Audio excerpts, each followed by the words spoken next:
التاريخ كم مجدا سطرنا على صفحاته وبه تغنى. الحمد لله قدسی یو سمینار کی و در اوایل جا دارد که از نهاد الكلمات التحقيقاتية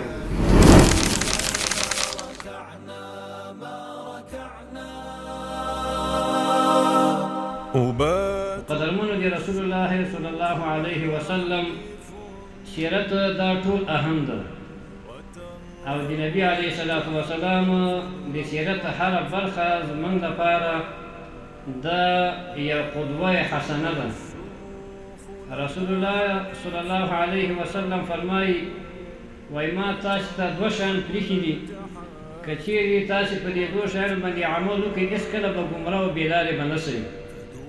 لومړی دا ده چې هغه د الله تعالی کتاب ده، قرآن عظیم الشان. که په دې باندې موږ تاسو عمل وکړو بالکل به لاره خطا نه کړو.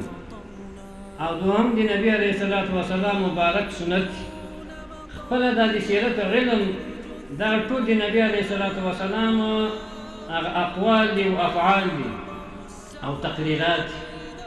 نو که چېرته عمل پرې وکړو او په خپل ژوند کې راولو انشاءالله موږ به تاسې به لاره ورکه نه کړو ځکه دا د نبي علیه الصلاة والسلام حدیث مبارک. خو غوښتنه همدا د استادانو نه چې په علومو کې ډېر علوم موجود دي خو تر ټولو خوندور او شیرین علم چې دا هغه به نبوي سیرت. هر هغه استاد او معلم او ښوونکی چې د سیرت علم یې درس کړی وي هغه ته دا معلومات کېږي چې سیرت کې څومره عجب خوند الله پاک ایښی ده. ځینې وخت د سیرت استاد درس کوي نو دغه شاګردان چې دا درس ډېر خوږ وي دا د استاد کمال نه وي بلکې دا کمال د هغه چا ده چې دغه علم هغه ته منسوب ده چې هغه د الله رسول ده د الله تعالی د رسول سیرت ته چې موږ یې بیانوو.